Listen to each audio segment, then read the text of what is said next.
네, 반갑습니다. 공부 시작하겠습니다.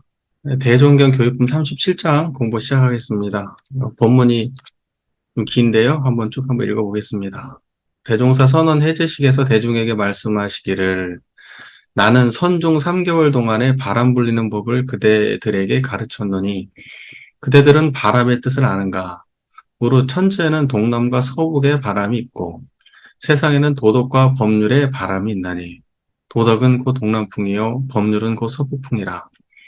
이 두 바람이 한 가지 세상을 다스리는 강령이 되는 바 서북풍은 상법을 주재하는 법률가에서 담당하였거니와 동남풍은 교화를 주재하는 도가에서 직접 담당하였나니 그대들은 마땅히 동남풍 불리는 법을 잘 배워서 천지에 상생상화하는 도를 널리 실행하여야 할 것이니라.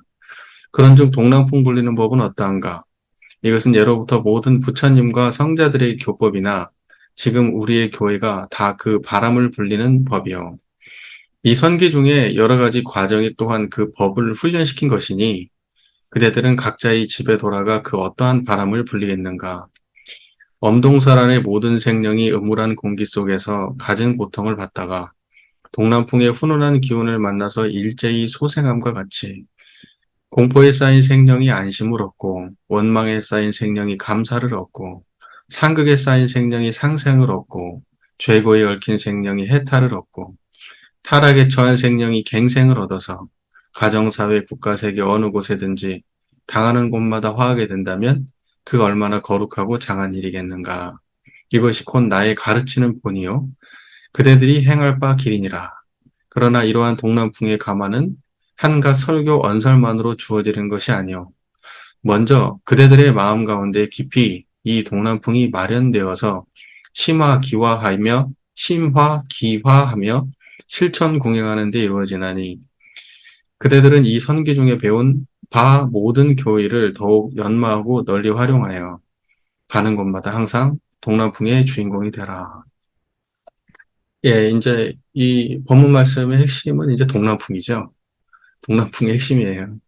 이제 서북풍과 동남풍을 나눠서 말씀하셨는데 서북풍은 법률가에서 담당했고 동남풍은 도덕가에서 담당했다. 이렇게 구분하시고 서북풍에 대한 말씀은 없어요. 서북풍에 대한 구체적인 설명은 없어요. 그러니까 대종사께서는 서북풍하고 동남풍을 이야기하시고 대별해서 말씀하셨지만 서북풍에 대한 구체적인 내용을 말씀하신 게 아니고 결과적으로 그것과 대별해서 동남풍을 말씀하고 싶으셨던 거죠. 예, 그러니까 우리는 이 본문 안에서 동남풍에 대한 것만 확실하게 이제 이해하면 돼요. 그러니까 대종사께서는 선언 해제식 때 말씀하신 본문이잖아요, 이게. 선언 해제식이라는 게 이제 3개월 동안 전문 공부를 쭉 해와가지고 마지막에 해제하는데 이 3개월 동안 배운 것을 뭐라고 얘기하냐면 선기 중에 배운 바 모든 교이다 이렇게 말씀하세요. 그러니까는 이 3개월 동안 배운 게 우리 이 교법을 전체적으로 배운 거예요. 우리 교회를. 그러고 난 다음에 동남풍을 불려야 되는데 그 동남풍이 뭘까요, 이게? 뭐가 동남풍이에요? 동남풍이라는 거는 우리가 그렇게 생각해 따뜻한 바람. 그러니까 이렇게 따뜻한 바람이어가지고 예를 들면 모든 것들을 이렇게 그 땅땅 얼어붙어 있었던 땅을 녹이고 거기서부터 이제 만물을 다 피워오르게 하는 그러한 바람이잖아요. 그러니까 만물을 다 소생시키고 살려내는 바람이에요. 만물을 소생시키고 다 살려내는 그러한 따뜻한 바람인데 여기에서는 우리는 이 동남풍을 들을 때 이제 이러한 생각을 해요. 그 따뜻한 이미지를 떠오르죠. 동남풍 그러면 따뜻한 이미지가 떠오르잖아요. 그러면 이제 우리는 이렇게 생각을 해요. 아, 사람들을 이렇게 따뜻한 마음으로 대하고 훈훈한 마음으로 대하고 해서 이 세상을 정말 그 훈훈하고 좋은 세상을 만들어야 되겠다. 이제 이렇게 이미지가 형성이 되잖아요. 예, 근데 저는 이것도 이렇게 생각하는 것도 좋다 생각해요. 그렇게 해석하는 것도 좋다고 생각해요. 근데 저는 이제 이 동남풍을 어떻게 이해하면 좋겠냐? 우리의 이론상 자리라고 생각했으면 좋겠어요. 그러니까 동남풍이라는 것은 그 어떤 하나의 그 우리가 동남풍이라는 말을 들으면은 우리 머릿속에 형성되는 이미지가 있잖아요. 어떤 이미지. 따뜻하고 뭔가 포근하고 무언가를 소생시키고 뭔가 상생적이고 한 그런 이미지가 있잖아요. 그러니까 그런 이미지로 흘러가 버려서 물론 그렇게 이미지를 가지고 해석하는 것도 좋은데 저는 그 이론상 자리로 해석했으면 좋겠는 거예요. 그걸 동남풍이다. 대종사께서 그 자리를 동남풍이라고 다시 설명한 거다. 이제 이렇게 이해하는 게 좋지 않을까. 저는 그런 입장을 가지고 있어요. 왜냐면 그걸 그렇게 이해를 하면은 나머지 법문들이 되게 좀 선명하게 이해가 돼요. 선명하게. 이제 이 자리는 모든 것들을 예를 들면은 동남풍의 자리, 동남풍이라고 말을 했지만 사실은 우리 청정한 마음 자리죠. 이 청정한 자리를 갖다가 우리가 담지하면 우리는 그 마음을 가지고 그 처처사사를 대하면 그 동남풍을 불리는 거예요. 그러니까 우리가 선기 때 배운 게 뭐였냐면 이론상의 진리를 알고 양성하고 사용하는 걸 배웠을 거란 말이에요. 그러니까 그게 동남풍 불리는 법이에요. 그러니까 이론상을 가지고 사용하는 게 동남풍 불리는 법이라는 거죠. 그렇게 해석하는 게 맞지 않나. 그러면 이제 그 뒤에 얘기들이 조금, 예, 자, 보세요. 예로부터 동남풍 불리는, 어, 법은 어떠하냐. 그렇게 이제 하면서 대종사님께서 말씀하시는데, 이건 예로부터 모든 부처님이나 성자들의 교법이나 지금 우리의 교의가 다 그 바람을 불리는 법이다. 이렇게 말씀하셨어요. 성자들께서는 재불재성의 심의를 깨치신 분들이고, 대종사께서도 그 자리를 깨치신 분이란 말이에요. 그리고 우리가 모든 걸 공부할 때 수행 보면은 이론상의 수행은 이 자리를 알고 양성하고 사용하는 거예요. 그러니까 이 자리를 할 때 그 이 자리는 뭐냐는 거예요. 그게 동남풍이잖아요. 동남풍을 불리는 방법이 이 자리를 알고 양성하고 사용하는 건데 그럼 이 자리가 동남풍이라는 거예요. 그러니까는 그 이 자리는 뭐겠어요? 이론상 자리란 말이죠. 그렇게 이해하면 좋을 것 같아요. 그러니까는 모든 성자들도 이 자리를 알고 양성하고 사용했으니까 동남풍을 알고 동남풍을 사용하고 동남풍을 제대로 키우고 이제 이렇게 하셨다는 거죠. 비유해서 말하자면. 자, 이 성기 중에 여러 가지 과정이 또한 그 법을 훈련시킨 것이니 동남풍을 불리는 방법을 훈련시킨 것이다. 그대들의 각자의 집에 돌아가 그 어떠한 바람을 불리겠는가. 이 마음을 써야 되는 거예요. 엄동설안의 모든 생명이 음울한 공기 속에서 갖은 고통을 받다가 이렇게 일제소생과 같이 자 보세요. 그 다음부터 이제 나와 있는데요. 동포에 쌓인 생명이 안심을 얻어요. 공포에 쌓인 생명이 안심을 얻어요. 여러분 공포에 쌓인 생명이 안심 얻으면 무유공포의 자리를 알려줘야 되잖아요. 그죠? 무유공포의 자리가 들어가야 공포로부터 벗어날 거 아니에요. 그죠? 그러니까 그것도 이론상 문제죠. 그러니까 여러분 그런 거잖아요. 막 공포에 떨고 있는데 따뜻한 마음으로 안아주고 해가지고 할 수도 있겠죠.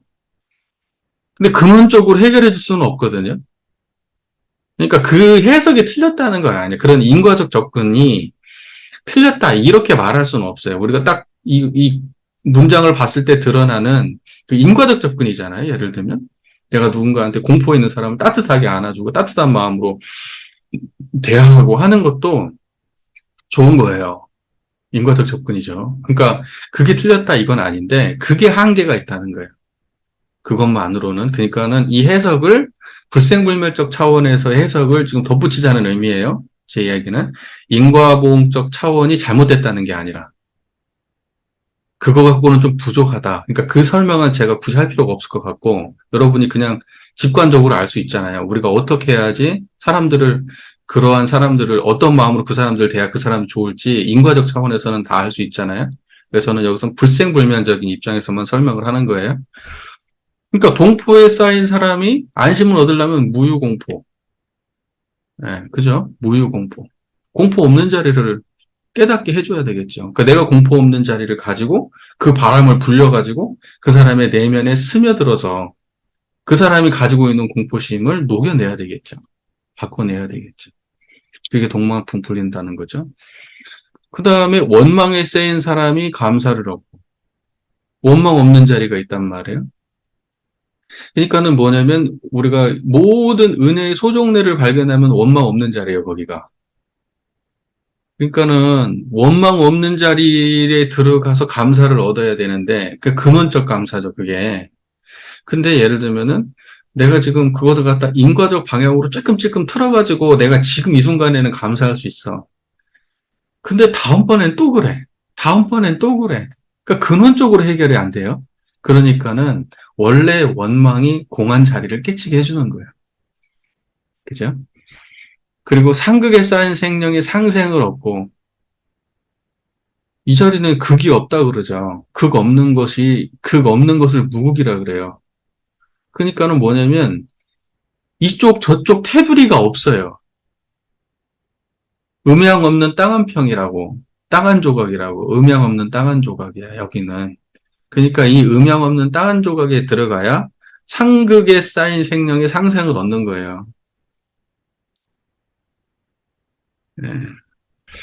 그 다음에 죄고에 얽힌 생명이 해탈을 얻고, 해탈은 뭐죠?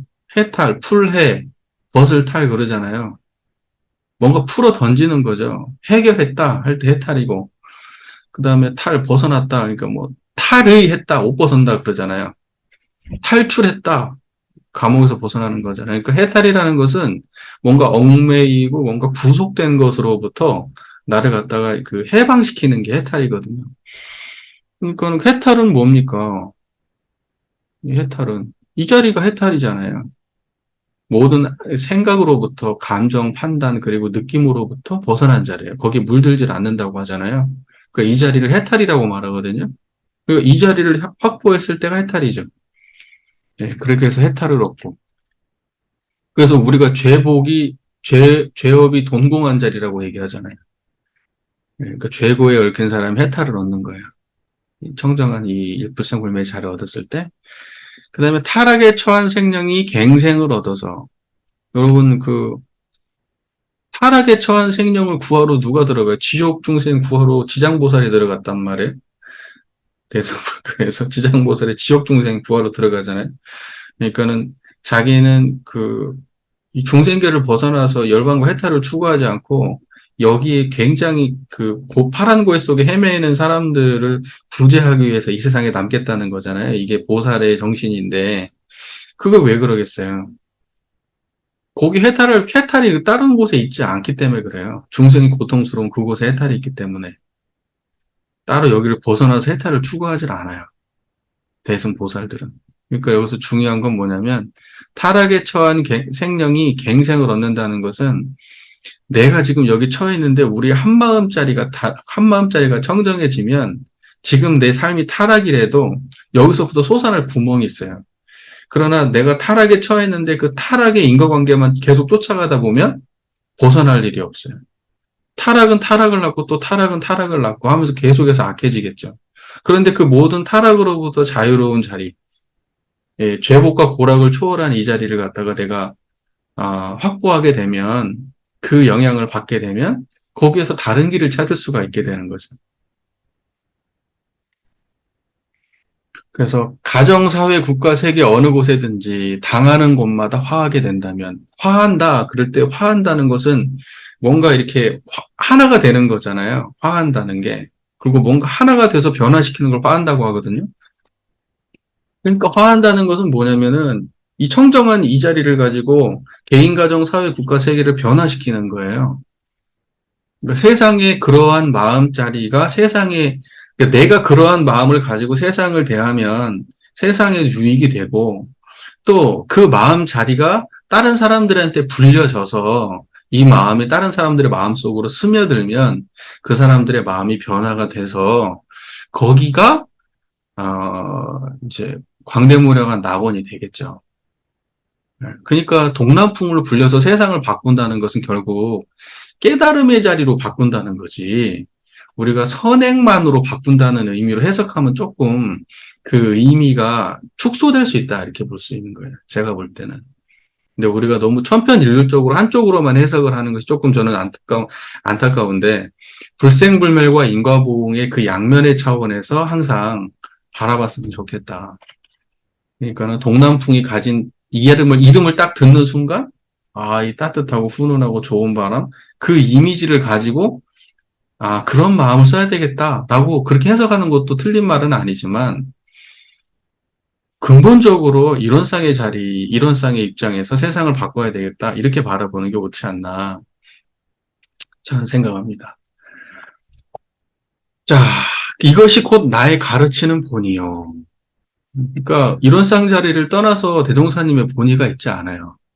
우리의 모든 교의, 그리고 모든 그 성자들의 가르침, 그동안의 깨달음과 그 가르침들을 다 종합하면 그것이 결국은 동남풍 불리는 방법인데 그 동남풍이라는 건 다른 게 아니라 바로 이 따뜻한 우리의 성품자리를 말하는 거다. 치우치지 않은 자리, 물들지 않는 자리, 이 마음자리를 가지고 모든 사람을 해탈시키고 갱생을 얻게 하고 상생을 얻게 하고 감사를 얻게 하고 안심을 얻게 하는 거다라는 거죠. 그래서 그것이 우리들이 행할 바 길이다. 이렇게 나와요. 그러니까는 꽁꽁 얼은 데서 무언가가 생명이 움텄는데 그 생명이 내용이 구체적으로 뭐냐면 지금 뭐 풀이 올라오는 걸 얘기하는 건 아닐 거잖아요. 그죠? 우리 마음속에서 무언가가 올라오는 것을 그 동남풍의 영향으로 무언가가 올라오는데 꽁꽁 얼은 그 마음 바탕에서 무언가가 올라오는데 그럼 뭐가 올라오냐? 그 우리 마음자리에서 안심이 올라온다는 거예요. 감사가 올라오고 상생이 올라오고 해탈이 올라오고 갱생이 올라온다는 거죠. 그럼 얼어있는 땅은 어떤 거예요? 얼어있는 땅은 공포 쌓여있는 그 얼어있는 거죠. 그리고 원망에 쌓여있는 건 얼어있는 거고 상급, 죄고에 얽혀있고 타락에 처해 있는 그 상황은 얼어있는 땅이에요. 얼어있는 땅. 그 얼어있는 땅에서 그것이 녹으면서 올라오는 것들이 아까 말한 그런 거죠. 그게 동남풍이라는 거죠. 그래서 근데 이런 것들은 우리가 다 이 길을 가야 되는데 이러한 동남풍의 감화는 말로 되는 게 아니라는 거죠. 말만 잘해가지고 말만 잘하고 말만 따뜻하게 하고 이 말만 이래야 된다고 해서 그 되는 게 아니라는 거죠.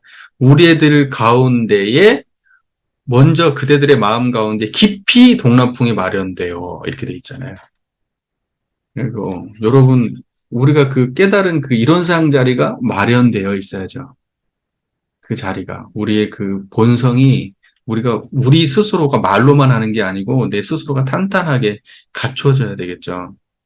그래가지고 이거 가지고 심화기화 모든 것들을 갖다가 이걸로 화하게 하는 거죠. 마음도 화하게 하고 관계도 화하게 하고. 예. 그래서 실천궁행하는데 이루어지나니. 그래서 그대들은 이 성기 중에 배운 바 모든 교의를 더욱 연마하고 널리 활용하여 자기 스스로 연마하고 활용을 널리하여 가는 곳마다 항상 동남풍이 주인공이 되라. 심화, 내 마음이 동남풍화 되는 거죠. 기화, 관계가 동남풍화 되는 거예요.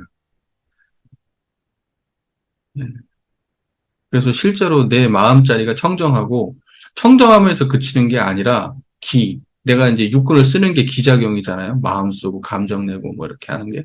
그 기를 쓸 때도 화해요. 뭘로? 청정한 이 자리로. 마음자리가 그렇게 되고 육군을 작용하고 관계를 내 육군과 그 수많은 그 관계를 맺어갈 때 그때도 이 자리가 육군을 통해서 그대로 나와요. 이게 이제 심화기화죠. 심화기화. 이걸 실천궁행한다 이렇게 얘기하죠. 그래서 우리는 이제 동남풍이 그러면 뭐 종류가 사람마다 달라요. 뭐 전 인류가 동남풍이 똑같은 동남풍이겠어요. 전 인류가 동남풍이 똑같은 동남풍입니다. 성기 중에 배운 사람들의 마음속에 똑같은 동남풍이에요. 네. 그러니까 우리 모든 인류는 스스로가 내면에서 동남풍이 다 이미 갖춰져 있는 존재고 그걸 심화기화로 이제 드러내는 일은 우리가 앞으로 열심히 실천궁행해야 될 일이죠. 말로만 해서 되는 것은 아니다. 대종사께서 그렇게 분명히 말씀하십니다. 위기가 동남풍이라고 하는 것이 그래서 결과적으로 앞으로 돌아가면은 상생상화 예, 상생상화 이렇게 말씀하세요. 서로 살려주고 서로 화하게 되는 것이 뭐냐면 이 동남풍이라는 거예요. 그래서 우리가 관계를 이야기할 때 관계를 뭐 이렇게 마음속에서 어떤 그 내가 좋아하는 호불호로 아니면 좋아하는 감정이나 싫어하는 감정으로만 관계를 맺는 게 아니고 우리는 모두 기본적으로 하나의 관계로 형성이 되어 있어요. 그 동일한 하나의 관계로 형성이 되어 있는 거예요. 그러니까 모든 사람들이 그 융통되는 하나의 자리가 있어요. 네. 그래서 그 자리로 서로 갖다가 살려주고 서로 화하고 이래야 되는 거죠. 무슨 말인지 아시겠죠? 서로 살려주고 서로 어울리고 서로 영향을 미치고. 네. 그러니까 근데 이 자리는 어떻게 생겼냐면 철저하게 평등하고 공정하고 자연스럽고 거기 미움도 없고 죄복도 없고 네. 얼어있는 마음도 없고 그렇다는 거예요. 그러니까 이 마음이 있어야 그 모든 걸 살려주고 키워주고 인류가 다 살려주고 키워주고 이렇게 되는데 이제 우리가 그 마음을 세상에 전파하고 살아야 되겠죠.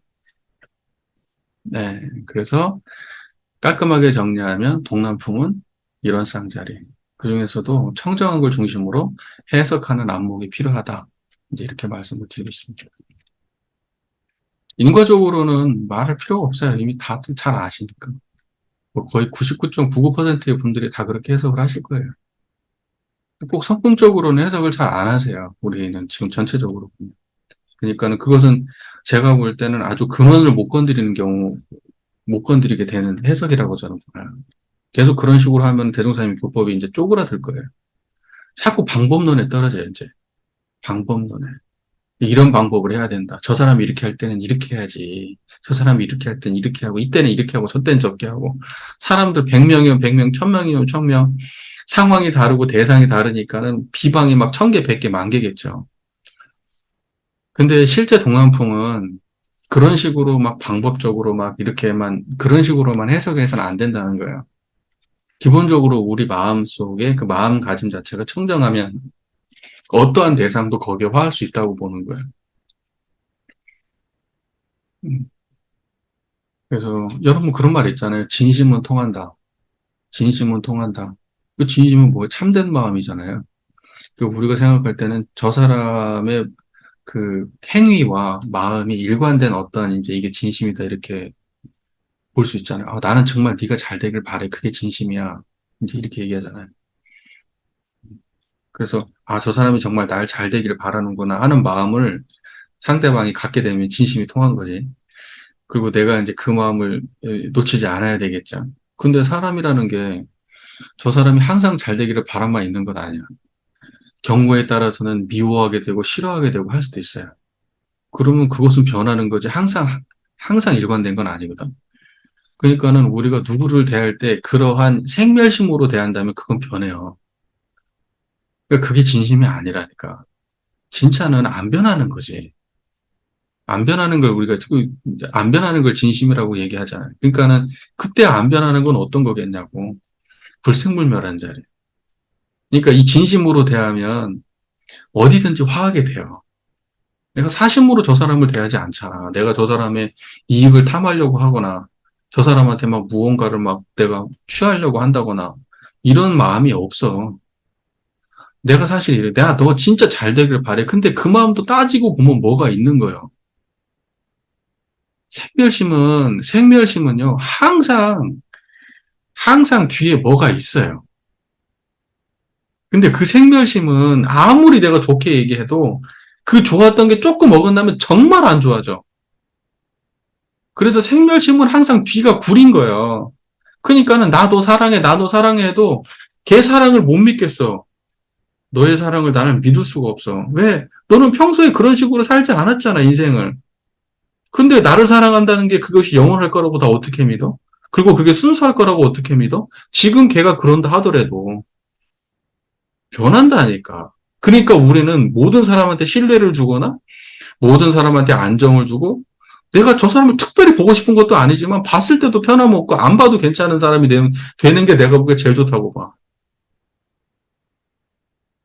보면 보는 대로 좋고 안 보면 안 봐도 괜찮아. 생각하면 항상 저 사람은 그 자리에 있을 사람이야. 나는 그러한 그 타인에 대한 그런 믿음이라든가 이런 신뢰는 어디서 나오냐고 하면 생물심에서 나온다고 생각하지 않아요. 불생불멸한 우리의 마음자리가 탄탄한 사람한테 나오는 마음의 그 신뢰라고 생각하거든요. 믿을 수 있잖아. 그 쉽게 말해서 그 사람이 가진 걸 믿을 수 있다고. 다른 건 못 믿어. 진짜 못 믿는다니까. 여러분을 믿을 수 있나요? 나는 나를 못 믿어. 나는 내 행위를 보면 얼마나 참 유치하고 쪼잔하고 그럴 때가 많은데요. 못 믿어. 나는 나 스스로도 잘. 그러니까 항상 어디에 의지하냐면 나의 생각과 감정과 나의 판단에 의지하는 게 아니고 청정한 자리에 돌아가야 돼요. 다시 돌아가야 돼. 흔들렸으면 또 돌아가고 흔들렸으면 또 돌아가고. 그러니까 믿을 수 있는 자리는 그 자리뿐이에요. 항상. 거기 가면은 항상 원상대로 나를 깨끗하게 만들어주고 돌려놔줘요. 네, 나를 편안하게 해줘요. 이번에 뭐 사담이지만 정토하고 조금 다툼이 있었어요. 정토가 이제 육체적으로 이제 너무 힘든 상황이야. 내가 이번에 이제 보니까 갑상선에 살짝 문제가 있을 수도 있을 것 같아요. 그랬는데 이제 정토가 이제 피곤하다 힘들다 그래도 내가 그렇게 신경 쓰지 않았어. 왜냐면 그 얘기를 평소에 많이 하니까 또 그 입장도 이해가 되잖아요. 혼자 애를 키우면서 직장 생활하고 그러면 안 힘든 사람이 어디가 있겠어. 근데 이제 이야기를 하다가 내가 조금 뭐랄까 너무 좀 논리적인 이야기를 한 거지. 정토가 이제 힘들다고 눈물을 팍 터트려 버렸네. 그래가지고 그 나도 같이 울었어요. 너무 미안하더라고. 너무 미안해. 그래서 나도 눈물이 나더라고. 너무 미안해서. 같이 울었어. 그래서 그러고 나니까 괜찮아지대요. 네, 우리가 뭐 바로 그 전까지도 싸울 일 전혀 없었어. 근데 하나의 꼬투리가 잡혀가지고 그 하나의 꼬투리가 서로를 오해를 만들고 그 하나가 오해가 되면은 감정이 격해지고 급속도로 안 좋아질 수 있는 거지만 가만히 돌아보면 나의 부족함이 보이잖아요. 조금 지나다가 보면 내가 저거 이해가 부족했구나 라고 느꼈을 때 거기에 공감해줘요. 거기에 공감하고 진짜 미안함을 느끼면 눈물도 나요. 그러고 다시 원래대로 돌아가는 거지. 그러니까는 하고 싶은 이야기는 뭐냐면 모든 걸 믿을 수 없어요. 제 안에서 일어나는 모든 거 다 장담 못 한다니까. 너 능력 있어? 나 능력 있어요. 나 다 해낼 수 있어요. 그걸 어떻게 장담하냐고. 자기도 그렇고 타인도 그렇고. 나는 항상 행복할 수 있어? 나는 항상 정당할 수 있어?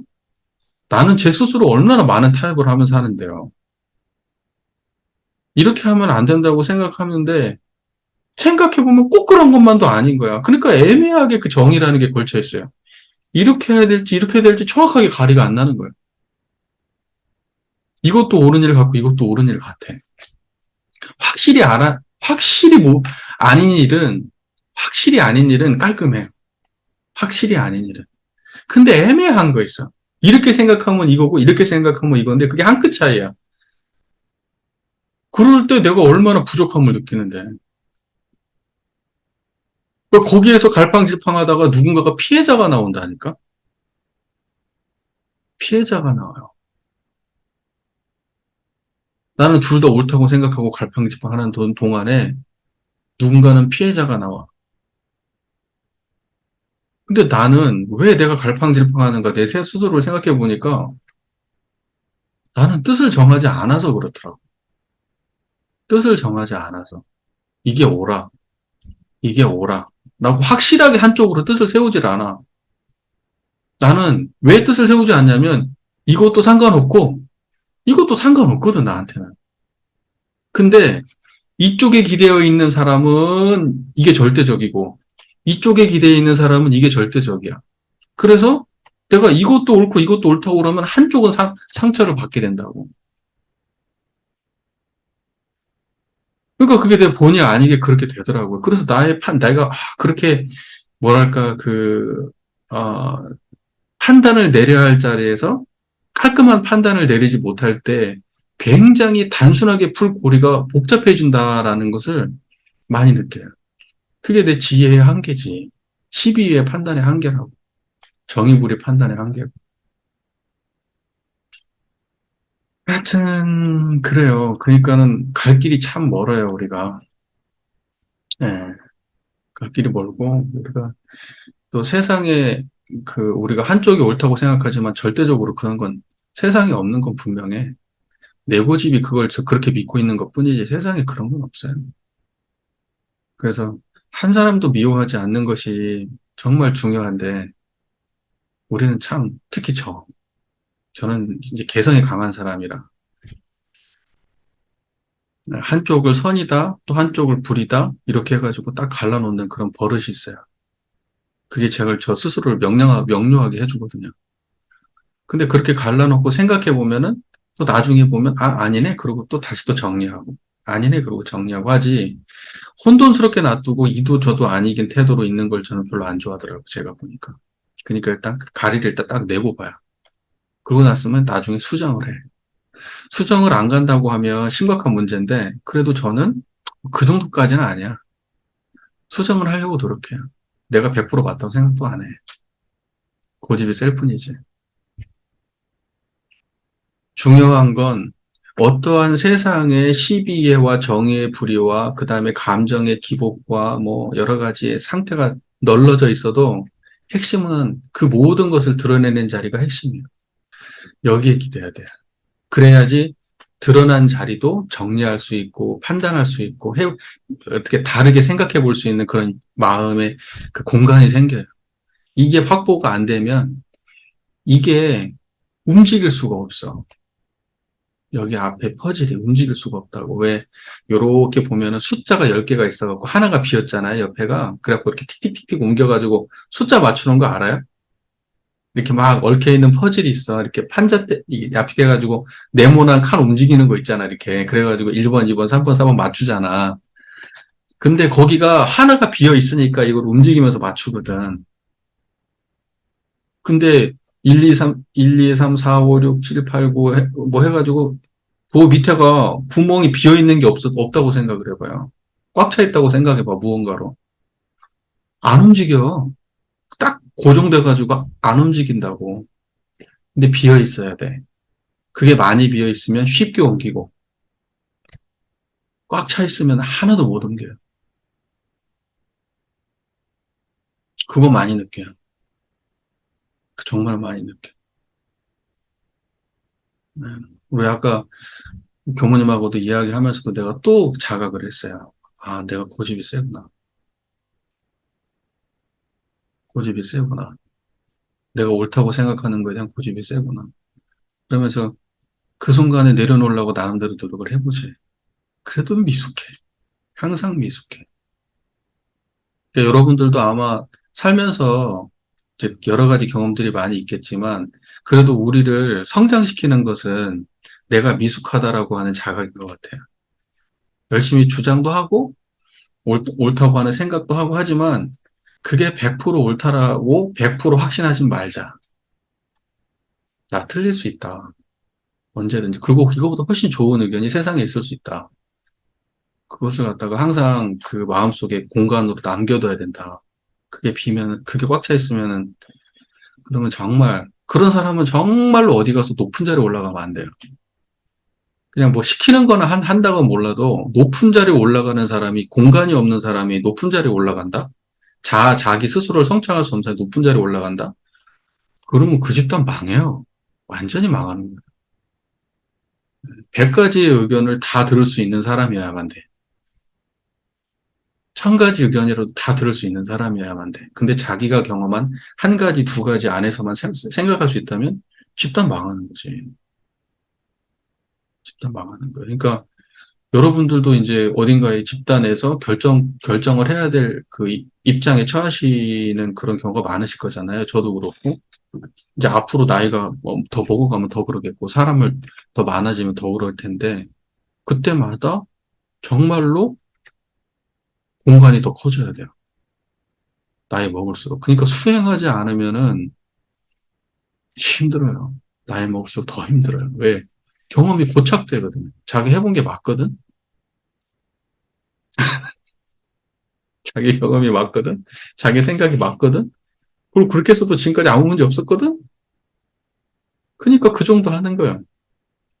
그 정도밖에 안 되는 거고. 세상에 훨씬 좋은 생각과 좋은 기준이 훨씬 많은데 그것을 돌아볼 생각도 안 해. 그냥 내가 경험해왔던 대로만 하는 거야. 그리고 그것이 아니라고 생각하면 내가 해봤어. 이렇게 얘기한다고. 거의 폭력적이야. 그래서 우리 마음속의 공간. 이게 동남풍이라고 말씀하셨지만 사실 동남풍은 빈자리 아닙니까? 우리 마음속에 우리가 실제로 경험할 때 빈자리잖아. 그 빈자리가 동남풍인 것 같아. 다른 게 아니고. 그 빈자리가 있을 때 관계 회복도 될 수 있고, 내가 거기에서 뭔가 자기가 자기 문제에 빠져가지고, 아까 말한 대로 그 칸이 꽉 채워져 있는 거지. 근데 공간이 있다고 하면 그게 동남풍이지. 그 틈을 비집고 뭔가 다른 수를 놔볼 수가 있잖아. 그러니까는 정말로 생각하면 생각할수록, 우리 인간 세상에 정말 기대고 의지하고 표본으로 삼아야 될 자리는 이런 쌍이구나. 이게 분명하구나. 정말 좋은 가치, 그리고 천 가지, 만 가지 선을 알려주는 것도 중요하지만, 대종사가 말씀하시기를, 불생불멸과 인과보응의 이치를 깨닫고 실천하게 하는 것이 가장 중요하다고 먼저 해야 될 일이라고 말씀하시잖아요. 이게 분명한 말씀인 것 같아요. 그게 분명한 말씀이에요. 그러니까 우리는 법문 안에서 그 근본, 본이, 이런 이야기들 많이 나오거든요. 근본과 본이 핵심에 대한 이야기. 근데 우리는 그 이야기가 지나가는 이야기야, 항상. 그게 실제로 우리 안에서 어떻게 구현되는지 잘 몰라. 청정한 이 자리를 여러분 놓치지 마시고요. 동남풍을 제대로 불렸으면 좋겠습니다. 공간을 만들어주는 일이 동남풍 불리는 일이다. 중생의 마음속에 공간을 만들어주는 일. 그래서 그걸 다뤄볼 수 있는 여지를 만들어줘야 된다. 자기 스스로도 또 타인에게도. 네, 이 정도 얘기하시고요. 우리가 살아온 시대가요, 그 경쟁이 굉장히 심화된 시대에 살아왔던 것 같아요. 굉장히, 그러고, 그 다음에 이제 앞을 알 수 없고, 안정된 지금 삶을 만족하는 그런 방법을 배운 적이 없는 거예요. 항상 우리는, 어, 대학을 진학해야 되고, 대학 이후에는 뭘 해야 되고, 그 다음에 뭐, 그래야만 뭐가 있을 것처럼 해가지고, 지금 내가 가만히 있어도 문제 없다는 거에 대해서 배우지 못했어요. 뭘 막 해야 돼. 그래야만 그게 뭔가 하고 있는 거고 잘하는 거고 그러지. 가만히 있다. 그러면 얘는 지금 뭔가 퇴보하고 있는 거고 죽어가는 거고 망해가는 거야. 그러니까 뭔가를 자꾸 해야 돼. 해야만 된다라고 생각한 거지. 왜냐면 시대가 그랬으니까. 시대는 막 소비하지만 않으면 안 되는 시대고 공장은 돌아가고 그 공장 안에 들어가가지고 뭔가 부품으로서 역할을 하지 않으면 도태되는 거고 막 시간 지켜야 되고 그런 모든 가치가 나쁘다 이런 건 아니에요. 그런 거, 그리고 신뢰가 중요한 시대가 되기도 했고, 예전보다 약속이라든가, 그런 어떤 근면 성실 이런 게 중요한 시대가 된 것도 마찬가지고, 굉장히 그게 전면으로 부각된 시대인 것도 이 산업화 시대가 끌어낸 거라고 하더라고요. 굉장히 많은 부분에 있어서. 예전에 농경 시대 때는 사람들이 그럴 필요가 없었다고 얘기해요. 물론, 기본적으로 성실함은 필요하지만 시간을 분 단위로 지켜가면서 약속을 만들고 그런 시대가 우리한테 온 것은 얼마 안 됐다고 얘기하거든요. 잘은 모르겠지만 하여튼 그 막연한 내면의 불안감을 굉장히 많은 세대가 오랜 시간 동안 겪어왔다고 저는 봐요. 산업화하고 맞물려 있었다고 저는 생각하거든요. 근데 그걸 굉장히 이 세대가 감내해야 될 내면의 문제라고 생각해요. 그러니까는 지금 우리도 지금 쉽지 않지만 우리 말고 지금 우리 동시대를 살아가고 있는 우리 저 앞시대부터 우리 아버지 시대부터 시작해가지고 지금 우리 우리 동생들 세대 정도까지 지금 더 밑에는 그나마 괜찮은 것 같아. 내가 우리 아들, 딸 세대는 안 그런 것 같아요. 일단 초등학교에서 성적을 안 매겨. 성적이 없어. 1등, 2등이 없어. 그거 자체가 없어요. 중학교 때부터 생기는 것 같아. 그래서 지금 내가 이번에 가서도 가끔 물어보거든요. 너는 중학교 시절을 어떻게 기억할래? 초등학교 시절을 행복했다고 기억할래? 아니면 불행하거나, 아니면 좀 쓸쓸하거나, 안 좋은 기억을 할래? 그러니까 아들, 딸 둘 다 행복했다고 기억할 거라고 그렇게 얘기해. 좋았다고. 더 크고 싶지 않다고. 이 시기가 너무 좋다고. 그렇게 얘기해요. 우리 아들, 딸들은. 그래서, 이게 점수 매기거나 이러지 않아서 그러는 것이 아닌가. 그 점수 매겼으면은 애들이 그럴 수가 없거든요. 너무 괴롭거든. 근데 애들은 점수를 안 매겨요. 그래서, 적어도 우리 밑에 애들은 초등학교 시절을 행복하게 기억할 것 같다. 이런 생각은 들더라고요. 다른 애들은 잘 모르겠고, 하여튼. 우리 앞뒤의 세대들은 다 이게 불안을 겪고 있어요. 없는 사람 없을 거야, 진짜. 그러니까는 이게 모든 사람들이 다 그 이론상의 자리를 자각하고 그냥 아무것도 하지 않아도 여기서 저쪽으로 옮겨놓지 않아도 문제되지 않는다는 사실을 받아들이면 좋겠는데 우리 마음속에서 막연하게 그게 안 돼요. 그래서 아까 우리 그 이야기 나올 때 약간 그 토론할 때 약간 그 이야기가 있었던 것 중에 하나가 그거예요. 제 입장은. 우리 집에서도 마찬가지야. 청소? 안 해도 괜찮아. 하루 이틀 안 하면 뭐가 문제야? 개똥? 개똥 좀 안 치우면 어때? 한꺼번에 몰아서 치우면 됐지. 아무 문제 안 된다. 생각보다 내가 저거 하지 않으면 안 된다고 생각하는 문제가 생각보다 그거 안 해도 문제가 없더라. 우리 삶이라는 게, 특히나 교무님들 같은 경우 이런 생각 많이 하죠. 제가 굉장히 심했어요. 엄청 심했어요. 강박이었어요, 강박. 뭐였냐면, 좌선 빠지면 안 돼. 이거예요. 좌선 빠지면은 그러면 완전히 끝나는 거야. 너는 수도자로서 완전히 끝나는 거야. 저 이렇게 생각했어요. 근데 지금 모든 교무님들이 그렇게 생각하시죠. 그런데 제가 자선을 안 해보니까 아무 문제 안 발생하더라고. 피곤함도 덜하고요. 짜증도 덜하고 신경도 훨씬 예민한 것도 덜해졌어. 왜냐면 내가 이 좌선을 하고 나면 이제 너무 피곤한 거야. 그 하루 종일 힘이 너무 들어. 좌선 안 해보니까 아무 문제 없던데? 제가 이렇게 얘기하면은 내가 우리 교단 파괴자처럼 보일지 모르겠지만 제가 하고 싶은 이야기의 본인은 그것이 우리를 선악으로 규정하지 않아요. 근본적으로 우리의 존재 자체를 부정하는 일이 아니에요. 세상 사람들은 선 안 하고도 그 사람들이 죄 짓는다고 하는 사람이 없어요. 수도라는 것은 우리가 안 하면 안 되는 그 절대절명의 우리 존재를 규정하는 그런 게 아니에요. 하면은 무조건 좋은 거고, 안 한다고 해도 그래도 보통 수준은 되는 거야. 왜 우리 스스로를 너무 그렇게 쇠창살에 가둬가지고, 그게 수행을 막는 거더라고. 탈출을 해보고 난 이후에, 제가 이제 너무 스스로 고통스럽고 이제 막 병이 나고 해가지고 그 이후에 모든 것으로부터 탈출을 하고 다 끊어버리고 탈출을 한 이후에 저는 새로 태어났어요. 내가 왜 이런 관념적인 행위에, 그러니까 뭐냐면 이거 하면 된다, 되지 않는다라고 하는 게 실제로 물리적인 현상도 아닌데 내 마음속에서 옳다 그르다의 관념으로 여러 가지를 만들어 놓고 그 감옥 안에 내 스스로 들어가 있는 거야. 관념의 감옥 안에. 많은 분들이 아마 그럴걸.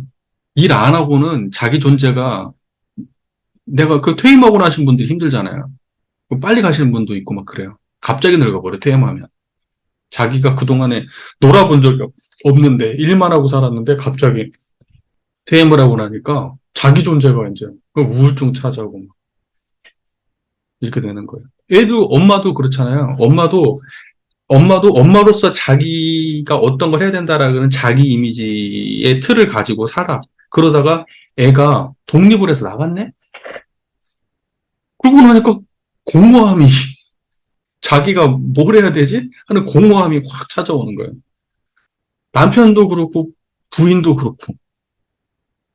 그러면서 그냥 삶의 의욕이 막 순간적으로 상실되고 우울감이 찾아오고 막 이제 이러한 일들이 발생하게 되거든요. 그게 다 뭐가 만드냐면 옳다라고 하는 가치관, 관념이 만드는 거예요. 그래서 그 관념을 파괴해야 된다라고 이야기가 나온 거야.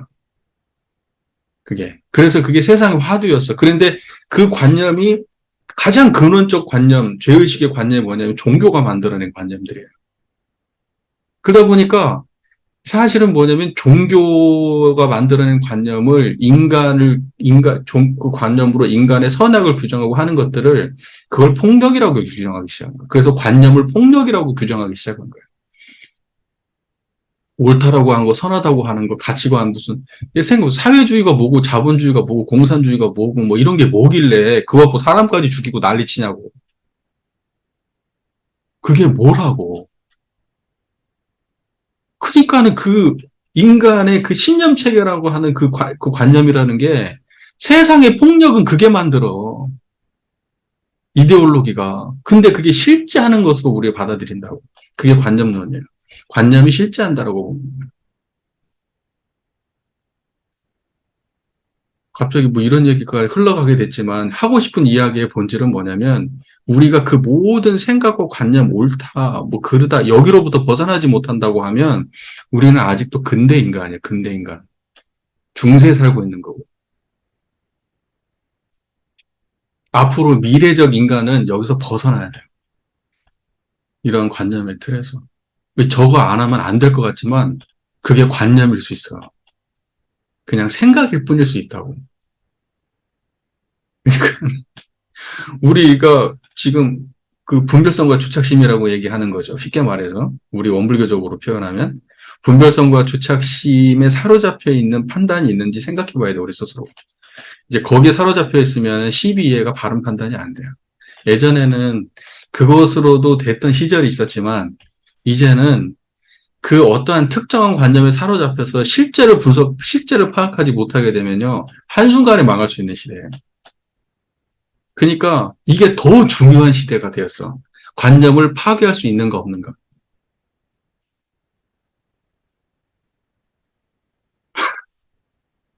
그러니까 착하게 살면 안 된다니까. 순종적으로 살면 안 되고 그게 미래 가치에 맞지 않아요. 옛날에는 맞았어요. 옛날에는 맞을 수 있어도 미래 가치에는 맞지 않아요. 그래서 대종사께서 분별성과 주착심이 없는 경지를 중요하게 말씀하시고 자주력을 말씀하신 게 그래서 그래요. 관념의 노예가 자기가 관념을 철저하게 세우고 관념에 의지하고 있는 사람이 자주력이 있다고 착각한다고. 아니라니까. 착각이라니까. 그건 관념은 생멸하는 거예요.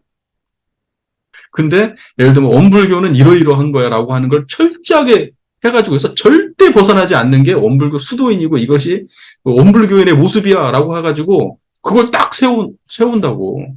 우리는 이름하야 그걸 물질의 노예라고 말하는 거예요. 그런데 우리 스스로가 옳은 가치관의 노예가 되고 있다니까? 옳다고 생각하는 가치관에? 그거 영원 불멸한 거야? 얼마나 무서운 거야. 그러니까 우리가 진짜 자각해야 돼. 우리 스스로의 모습들을 진짜. 그래서 그 모든 것으로부터 벗어나게 해주는 게 해탈이지. 해탈을 하기 위해서 해탈을 해야겠다는 사람들이 막 스스로 막 무언가 가치가 제가 그랬다니까요. 내가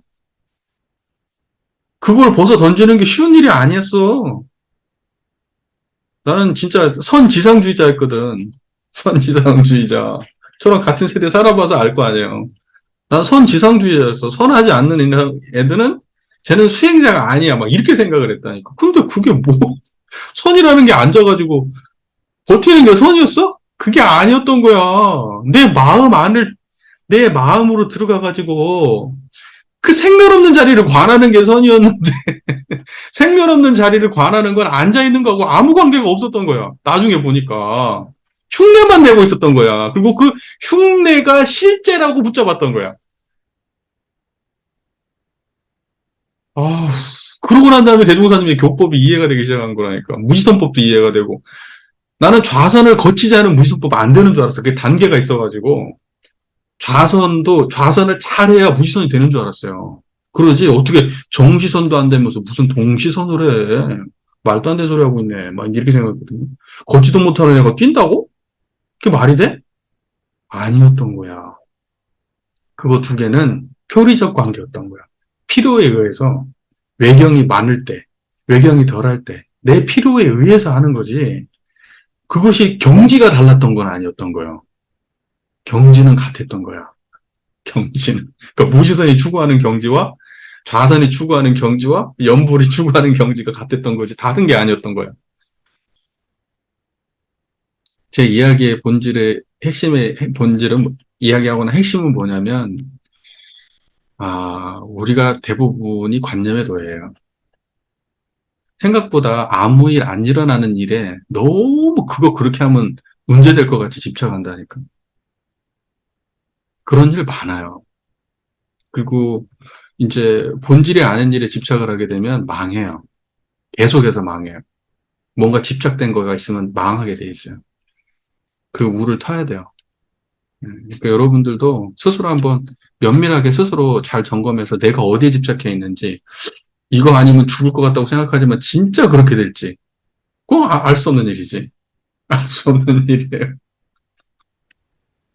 사람들이 이제 세상에 그 수많은 지식을 펴놨는데 책이 이렇게 엄청 많잖아요. 예를 들면 뭐 노동에 관련된, 또 기업 운영에 관련된, 또 그 뭐 엄청나게 많은 이야기들이 존재하는데, 이제 어떤 것이 정의인지라고 딱 우리가 규정하기는 어렵지만은 하나 확실한 건 뭐냐면, 이쪽 입장과 저쪽 입장의 인과관계를 최대한 넓고 폭넓게 이해해 보려고 하는 그런 내적 태도가 있으면 좋을 것 같아요. 그리고 아까 저기 뭐야, 예를 들면 이걸 이렇게 사람들이 이야기하는 그 논리 구조가 있거든요. 의식 구조가. 이걸 이렇게 얘기하는 사람들의 그 의식 구조가 있어요. 그 의식 구조를, 그 공부를 하려고 하는 그 태도가 중요한 것 같아. 그 태도가 우리가 뭐냐면 뭘 규정하지 않는 그러한 내면의 분별성과 주착심이 없는 경지의 태도라고 보여져요. 그러니까 그게 없어야 배우려고 하는 거예요. 이쪽도 배우려고 하고 저쪽도. 그러니까 배우려고 하는 그 내적 태도를 가지고 두 개를 딱 올려놓고 다 배우려고 하는, 한쪽이 기울어지지 않는 태도로 두 개를 배우려고 하는 그러한 사람이 행하는 게 정일 것 같아요. 제가 볼 때는. 그래서 이것이 100% 옳으냐 저것이 100% 옳으냐 그건 모르겠어. 어차피 다 사람들의 생각에서 나온 거니까.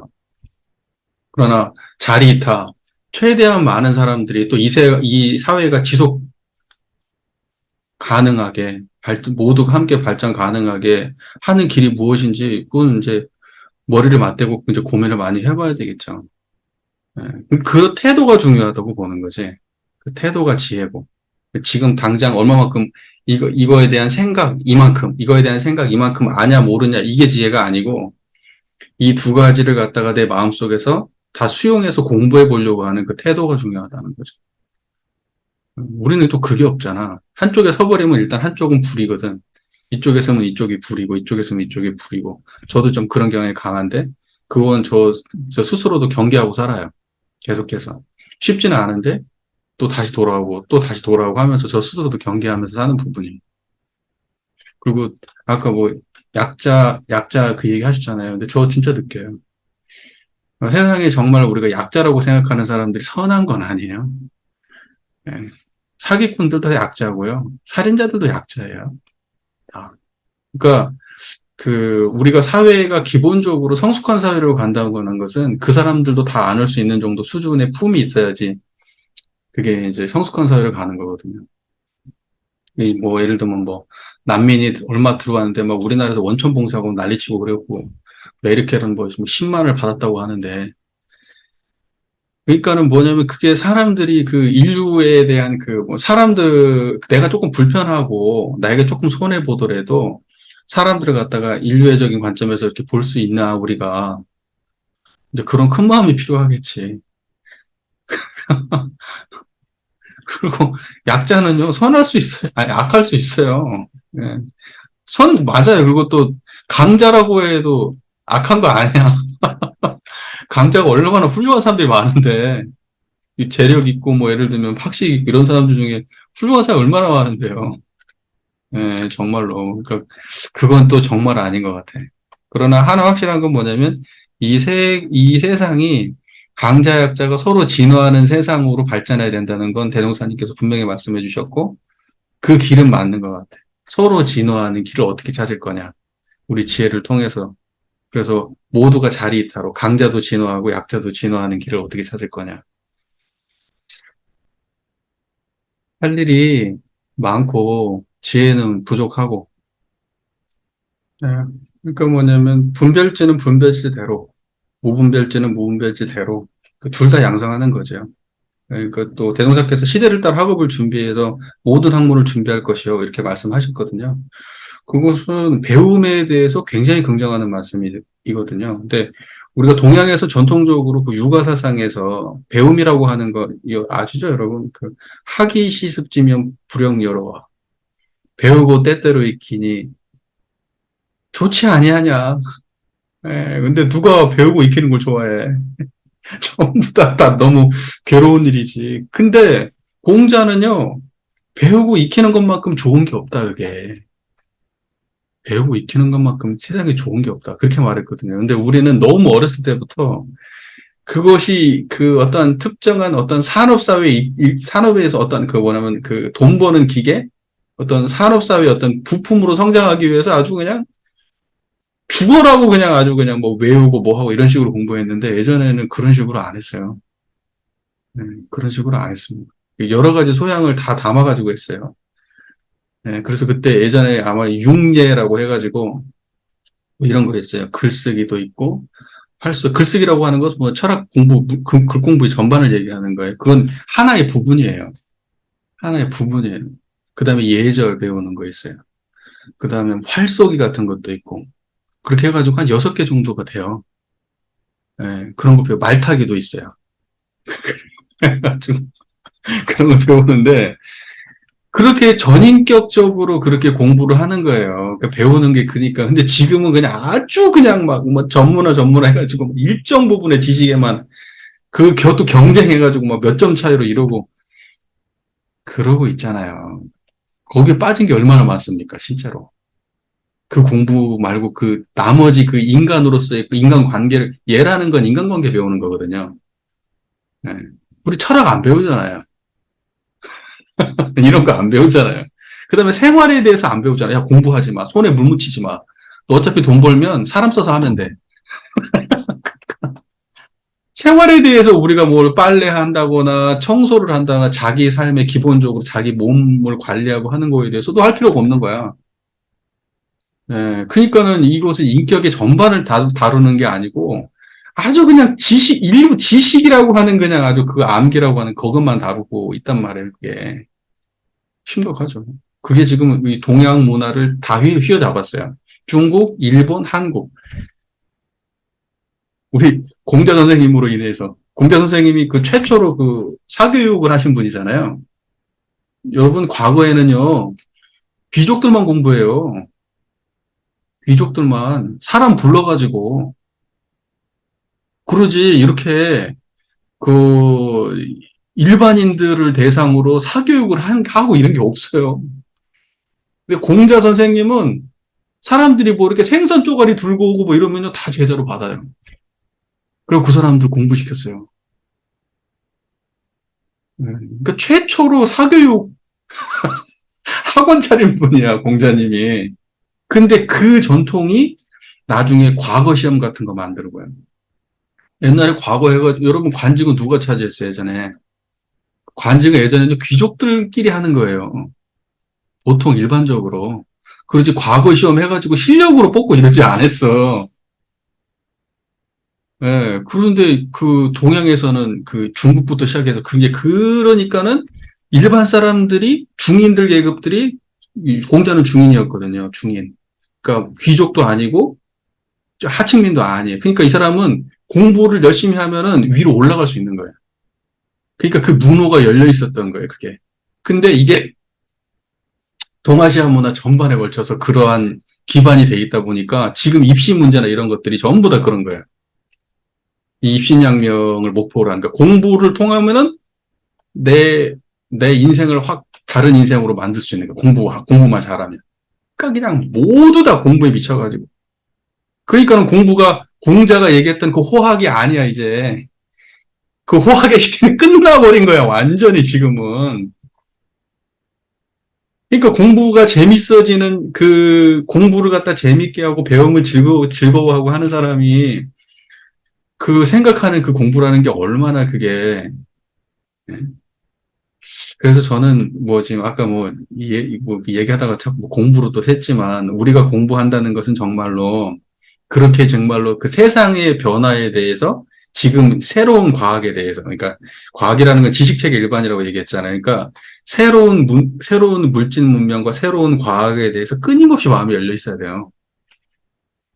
대종사님 같으면요, 지금 우리 교단 이렇게 안 해. 내가 상상하는 대종사님은 아마 그 10인 1대 이런 거 그런 거 안 해요. 아마 지금에 있는 걸 공부해서 하실 거야. 교화 방법도 지금 제일 잘 나가는 방식을 도입하실 것 같고, 그렇게 하시지. 그 후진들이 옛날 거 갖고 붙잡고 앉아 있는 거지. 대종사 같은 분이 그렇게 했겠어요? 그러니까는 그 배움에 대해서 열려 있는 태도, 그것이 우리 내면에 청정한 자리가 기반이 있는 사람들은 세상을 향해서 열려 있고, 청정한 자리 기반이 없는 사람들은 자기가 배우고 알고 옳다고 생각하는 걸 집착해서 살아요. 세상이 어떻게 변하든 말든. 그러니까 그런 사람들은 망하는 거고, 세상을 향해 열려 있는 사람, 내 안에 분별성과 주착심에 사로잡혀있지 않은 세상을 향해 열려 있는 사람들은 그러면 그 세상에서 사회에서도 성공하고 뭐 유익을 주는 사람으로 가는 거죠. 그 우리 태도를 교법적 태도라고 하는 것이 고리타분한 게 아니라 이것은 우리 인간이 그 물리적으로 잘 살게 만드는 기반이 되어주는 거예요. 굉장히 중요한 거예요. 지식을 하는 사람, 지식 공부하는 사람들도, 여러분, 저도 여기서 벗어나기 너무 어려운 예로 학부 때 공부했잖아요. 이런 상의 진리에 대해서 정전. 그 학부 때 공부했던 그것을 벗어나는 게 얼마나 어려운지 아세요? 저는 그걸 진리라고 생각을 하지 않아야 돼. 그 진리라고, 그 사람들이 그 학부 때 배웠던 것이 옳지 않다라고 생각한 적이 없었어. 그것이 옳지 않다라고 생각했다면 빨리 벗어났겠지. 근데 그게 옳지 않다라고 생각한 적이 없고, 그것이 옳다라는 전제를 가지고 계속 보니까 이게 해결이 안 되는 거예요. 근데 어느 순간, 내 삶은 망가져 있고, 이건 아니다 싶은 교전에 대해서 잘못돼서가 아니라 내 삶이 망가져 있는 나의 모습. 나는 진짜 모르는데 하는 내 자각으로 인해서 다시 보게 됨으로 인해서 그러면서 제가 여기에서 벗어난 거예요. 이 해석이 100% 옳다는 생각을 안 해야 되겠구나. 학부 때 배웠던 게 이게 100% 옳은 게 아니다, 이게. 그 사람, 이걸 가르쳐 주는 분들이 무슨 나이가 많고, 그 다음에 무슨 박사학위가 있고, 뭐 그런다고 해서 100% 권위가 있는 게 아니다, 이게. 그래야만 우리가 교리도 앞으로 더 나갈 수 있지. 특정한 해석의 권위를 부여하면 그것도 아니다. 그렇잖아요. 그래서 지금 우리가 또 다른 지식 체계를 지금 공부하고 있는 거예요. 그걸 벗어나서 이거 치워버리고 다시 하자. 동남풍 하니까 야 동남풍 봐봐. 지금 막 이게 자연에서의 동남풍으로 이걸 해석을 해버리고 이래버리면 그리고 그것이 어떤 특정한 기운의 모양을 가지고 있는 것처럼 느낌적인 느낌이나 감성적인 느낌을 가지고 이런 동남풍의 문제를 해석해버리면 그럼 이게 우리 삶에 적용이 되냐고 이게. 그러니까 기반은 모든 걸 파괴할 수 있는 기반을 우리 가지고 있어야 된다. 나를 파괴하는 것은 물론이고, 세상의 모든 걸 파괴할 수 있는 그 기반을 가지고 시작해야 된다는 거예요. 그래서 여러분 그 인도의 신 중에서 창조의 신이 있고 유지의 신이 있고 파괴의 신이 있는데 파괴의 신이 시바 신일걸? 네, 정확히 잘 모르겠어요. 파괴의 신? 파괴의 신이 없으면 망해요, 이 세계가. 창조도 해야 되고 유지도 해야 되지만 파괴도 해야 돼. 파괴를 하지 않으면 새로운 게 창조가 되질 않아요. 참 그 사람들 참 대단한 사람들은 그런 상상력이 있는지 모르겠어. 우리는, 그러니까 그게 불생불멸이라는 게 그 시바신이야, 시바신. 시바신이라고요. 우리가 창조해낸 거? 그거 싸그리 무너뜨릴 수 있어야 돼. 그게 자주력이라고, 대종사님. 자주력. 근데 뭘 붙잡겠어요? 제도를 붙잡아요? 세상에 붙잡을 게 없어서 제도를 붙잡습니까? 그 제도 하나를 못 바꿔서 이날이를 쳐야 돼요, 우리가? 얼마나 지금 나약하냐고, 자주력이 없냐고. 제도를 못 바꿔서 이러고 있다는 게 얼마나 지금 웃기냐고요. 우리가 제도라는 건요, 생각의 말단이에요. 생각의 말단이라니까? 그러지, 본질이 아니야. 근데 어떻게 제도에 집착하냐? 그걸 못 바꾸고? 그러니까 우리가 얼마나 기본적으로 내적 소양이 부족한 거야, 이게. 시바신을 모셔야 된다니까.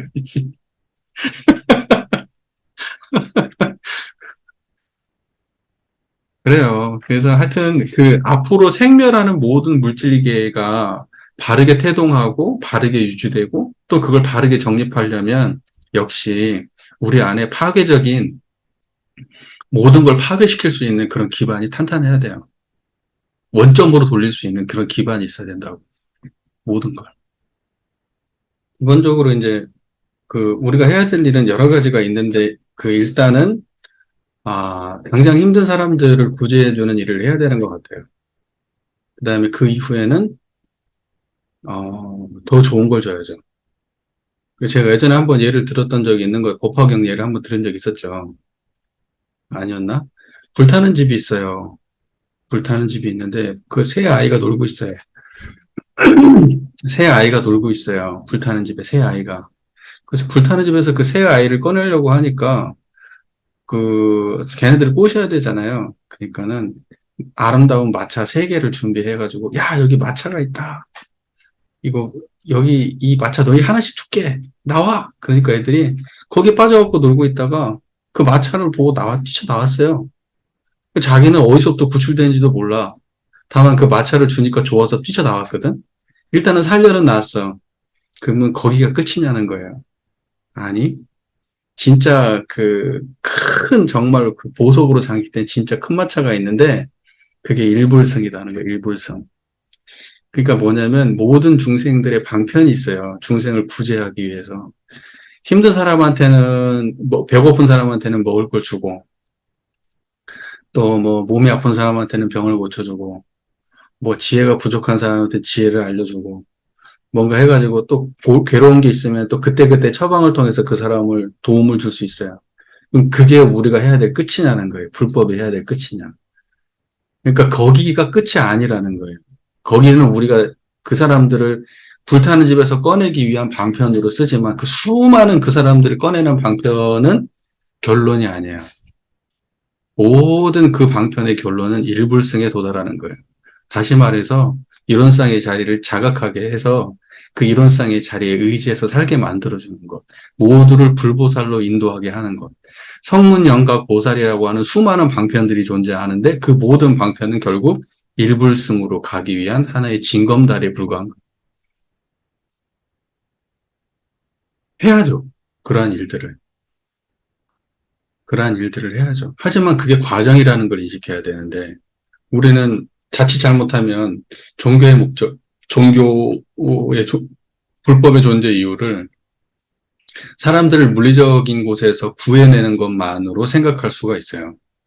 한때는 그런 것들도 많이 이야기가 됐어요. 관념적으로 사람들한테 깨달음을 준다, 뭐 한다 하는데 그 사람들의 실제 문제를 해결해 줄 수 없지 않냐. 그런 얘기 많이 해요. 청소년교가 실제로 해결해 줄 수 없지 않냐. 걔네들 직장 잡아주든지 우리가 사업을 벌려가지고 청소년을 이 실업자들을 고용해가지고 그 사람 먹여 살려주자. 뭐 이런 얘기도 하고. 그게 진짜 종교가 해야 될 일 아니냐. 진짜 종교가 해야 될 일이 아니에요. 종교가 해야 될 일 중에 일부죠. 과정이지. 진짜 종교가 해야 될 일은 그걸 통해서 그 이후에 그 모든 걸로부터 벗어나는 자리를 알려줘야 돼요. 그게 종교가 하는 일이에요. 지금은 그 불타는 집에서 아이를 꺼내오는 일까지는 국가에서 다 해요. 특히 우리나라 같은 경우에는. 전 세계가 그러진 않죠. 그러니까 아직 우리가 할 일이 많이 있죠. 엄청 많이 있는 건 분명한데 거기가 끝이 아니라는 걸 좀 자각했으면 좋겠어요, 우리가. 그러니까는 우리는 어떠한 그 물리적인 노력도 많이 그 교화를 하기 위해서 막 뭐 저도 사물놀이도 했지만 뭐 뭣도 하고 막 여러 가지 무슨 1인 1기네 뭐 이러면서 무슨 문화교화 이러면서 여러 가지 방편으로 사람 교화한다고 하지만 사실은 그건요. 그냥 거기에 그 불난 집에서 꺼내 온 것까지밖에 안 된다니까. 여기서 이쪽으로 옮겨놓은 거예요, 그냥. 그 사람들한테 근본적 변화를 주지 않으면 사실 교화는 아니에요. 엄밀하게 얘기하면 본질 구현이 안 된 거예요. 우리가 추구하고자 하는 진짜 본질 구현은 그것과 더불어 일불승의 경지까지 가야 되는. 아쉬울 때가 많아. 우리의 교화 논의에서 아쉬울 때가. 우리는 항상 어디까지만 얘기하는 줄 아세요? 청소년 교화 그런다면 청소년을 어떻게 만날 거고, 교당으로 어떻게 할 거고, 어떤 프로그램을 진행할 거고, 이런 얘기를 해요. 엄밀하게 하면 다 방편이에요. 그래서 최종적으로 걔한테 뭘 줄 건데, 최종적으로. 최고의 것을 줘야 될 거 아니야. 뭘 줄 거냐고, 최고의 것이. 근데 그게 물건이면 좋겠어. 눈에 보이는 거면. 그게 아니잖아. 우리가 줄 수 있는 건. 그 일불승이라고 하는 그 깨달음의 경지는 우리가 줄 수 있는 게 아니야, 물건으로. 우리 내면에서 구현된 걸 줘야 되거든요. 그러니까 사실은 청소년 교화를 말하지만 근본으로 올라가면 청소년 교화의 근본은 자기 일원상의 진리를 깨닫고 그것으로 실천한 자기 내면의 힘이거든. 우리도 오늘 동남풍 공부했지만 동남풍 아니겠어요? 그걸 그 사람한테 넣어줘야 되고 스스로가 동남풍을 불릴 수 있는 사람이 될 수 있도록 해주는 거지. 그 찔끔찔끔 그거 스쳐가면서 조금 조금 좋게 만들어주고 편안하게 만들어주고 사람 끌어서 앉혀놓고 하는 정도까지만 우리가 생각에 머물러 있다면 우리는 좀 많이 아쉽지, 우리 교화가. 근데 현장 교화가 지금 청소년 교화에 대한 논의도 거의 그렇고 그 일반 교화들도 거의 논의가 수준이 사람 모으는 거예요. 어떤 방편을 할 거냐? 대각계 교주랄 뭐 할 거냐? 어? 그런 거잖아. 대각계 뭐 법인전날 어떤 행사를 해가지고 사람들을 할 거냐? 그런 거 해가지고 사람이 변화가 근본적으로 안 되잖아요. 어쩌다 한 번씩 일회성 행사 가지고 나쁜 거 아니지. 당연히 아까 말했던 것처럼 불 속에서 끄집어내는 일을 하자는 거지. 근데 우리는 최종적으로 일불승의 경지에서 그 일, 모든 일을 해야 된다니까.